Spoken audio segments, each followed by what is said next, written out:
sekalian, terjadinya angin darat dan angin laut merupakan contoh peristiwa dari perpindahan panas secara konveksi. Pengertian perpindahan panas secara konveksi sendiri adalah perpindahan panas atau kalor yang disertai dengan perpindahan partikel zat. Dalam hal ini, partikel zat yang ikut bergerak untuk menghantarkan panas atau kalor adalah udara atau gas. Perpindahan panas terjadi dari benda yang bersuhu tinggi ke benda yang bersuhu lebih rendah. Begitu juga pada suatu wilayah dengan suhu kalor yang lebih tinggi akan bergerak ke daerah dengan suhu kalor yang lebih rendah. Perpindahan kalor melalui udara ini membuat terjadinya peristiwa angin darat dan angin laut. Angin adalah udara yang bergerak dari daerah bertekanan tinggi ke daerah yang bertekanan rendah yang mempunyai besaran dan arah. Besaran yang dimaksud adalah kecepatannya, sedangkan arahnya adalah dari mana datangnya angin. Selanjutnya kita akan membahas tentang angin darat dan angin laut.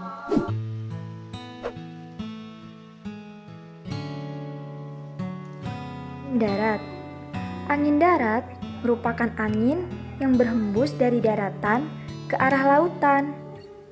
Angin ini biasanya berhembus pada malam hari.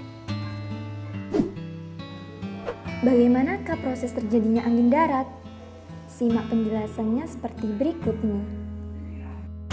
Panas yang diserap permukaan bumi sepanjang hari akan dilepaskan lebih cepat oleh daratan. Udara menjadi dingin. Sementara itu, energi panas sedang dalam proses dilepaskan ke udara daerah lautan. Sehingga terjadilah gerakan konvektif yang menyebabkan udara dingin dari daratan bergerak menggantikan udara yang naik di lautan. Jadi, proses yang terjadi adalah udara panas di atas laut bergerak naik. Kemudian tempatnya digantikan oleh udara yang lebih dingin dari daratan. Terjadilah aliran udara yang bergerak dari daratan ke lautan, yang kemudian dikenal sebagai angin darat. Angin darat sendiri yang menuju ke laut ini banyak dimanfaatkan nelayan tradisional untuk berangkat berlayar untuk mencari ikan di laut.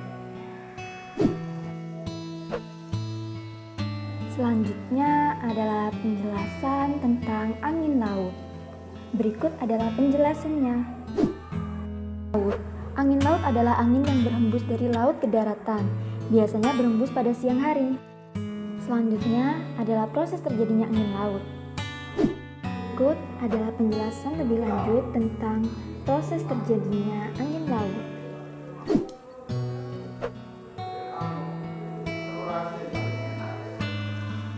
Pada siang hari, wilayah daratan mempunyai kemampuan menyerap suhu atau kalor dari matahari lebih cepat. Kondisi sebaliknya terjadi di wilayah lautan.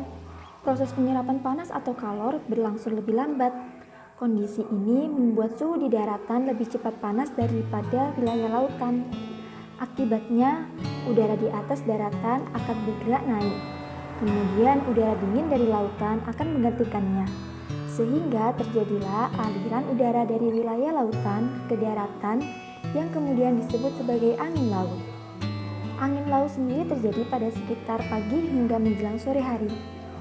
Arah angin laut yang bergerak dari lautan ke daratan ini kemudian dimanfaatkan oleh nelayan tradisional untuk kembali ke daratan setelah bermalam di lautan untuk mencari ikan.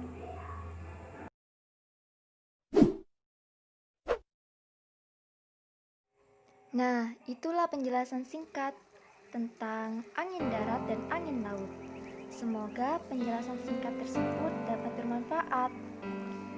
Sekian dari saya. Kurang lebihnya mohon maaf. Wassalamualaikum warahmatullahi wabarakatuh.